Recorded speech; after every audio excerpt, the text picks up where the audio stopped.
everyone, I'd like to welcome you to workshop number 3. We're going to be working on your characters' motivations today. This is from my workshop titled Flesh Out Your Novel, Organizing the Meat, and my name is Jacqueline Snider. So we're going to be talking about your characters' motivations today, your main character's motivations, moving through your novel, moving through Act 1, Act 2, and Act 3. Quite early on in your novel, you need to be able to show your readers who your main character is, what their personality is, what their motivations are, what is driving them through your novel. This has to be set up early so that your readers become engaged with your reader early on. And I would say within the first 2,500 words, it's really important that your reader is able to ascertain what your main character's personality is. I can use Luke Skywalker as an example from the movie Star Wars: A New Hope. Early on in the movie, it is set up quite clearly for us through Luke's interactions with his uncle, with the droids, and with Obi-Wan, what his personality is. He is a young man who is bored, he is diligent, he is hardworking, he is responsible, and he is honorable.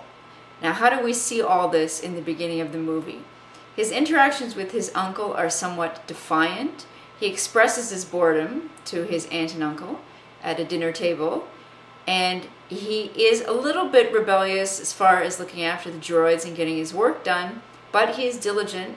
He cleans up the droids well, and in doing so, he finds a brief excerpt from the message that's meant for Obi-Wan, with Princess Leia in it. From this message, we're able to divine that he is an honorable young man.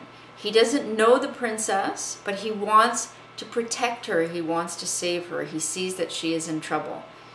And so after R2-D2 runs away and they have to go and find him, and he stumbles upon Obi-Wan, or Obi-Wan actually saves them from the Sand People, then it becomes even more intriguing to him, the rebellion, the cause, and Princess Leia becomes associated with that. And so we have a very clear idea of who Luke is as a young man at the beginning of this movie.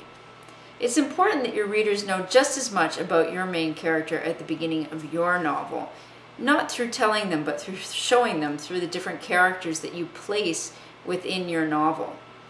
This is just as important in the second act and the third act of your novel as well. In the second act of your novel, you have a wonderful opportunity to show your main character's motivations.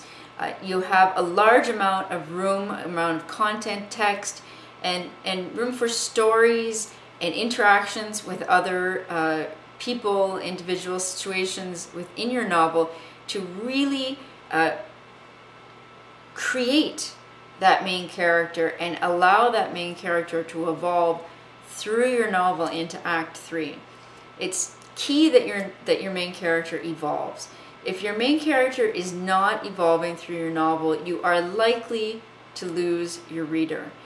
I'm not saying that this 100%, there's different ways of setting up your novel, and there may be a lot of other things happening around your main character, but generally when people are reading novels, they are interested in your main character, either their personality to remain the same and become even more of what it is, or for the main character's personality to change quite dramatically from the beginning of the book to the end.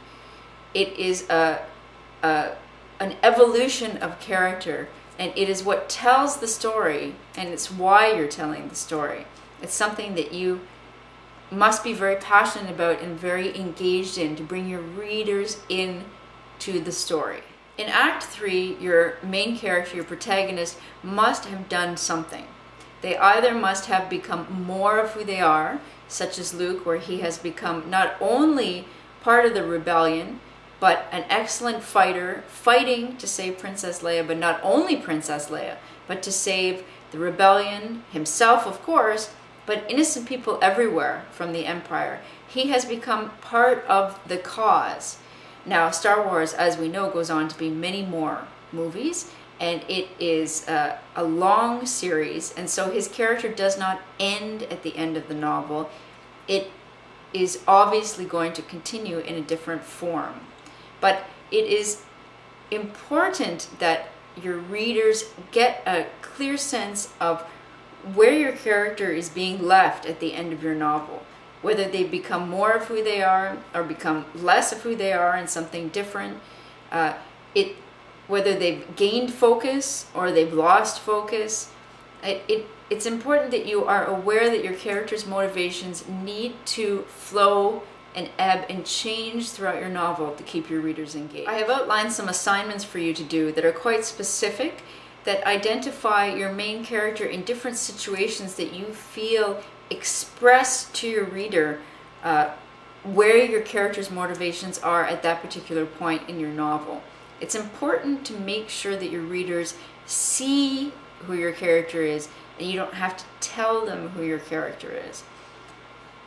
Having an omnipotent narrator telling all the time can become dry for your readers, and it should be used sparingly. It's important that your readers can glean from the relationships in your protagonist's life and the situations that they get themselves in and how they respond to those situations, their dialogue, their body language, their actions, their words, their emotions.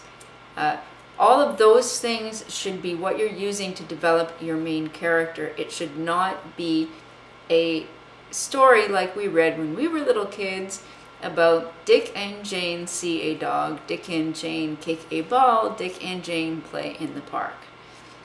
Not that I'm suggesting in any way that any of you would write like that, but that is not engaging your reader in the actions in your novel. Your character has to be moving through their world in one way or another to really allow your readers to gain a very strong sense of who they are and keep your readers engaged in your novel, no matter what the personality is of your main character, whether they're likable or not, whether they're well-defined themselves or not. You need to know who your main character is, everything about them, to be able to make them come across with real, genuine authenticity to keep your readers fascinated and wanting more. So thank you very much for being here with me today in workshop number 3. I know it's quite different than the other workshops so far. There's lots of assignments for you to do in this workshop to get you thinking about your main character. And in the next workshop, we're going to be doing some really interesting assignments on how to organize Act 1, Act 2, and Act 3 of your novels. So I look forward to seeing you all then at workshop number 4. Thank you very much, everyone, and have a great week. My name is Jacqueline Snider, and I'll see you next week.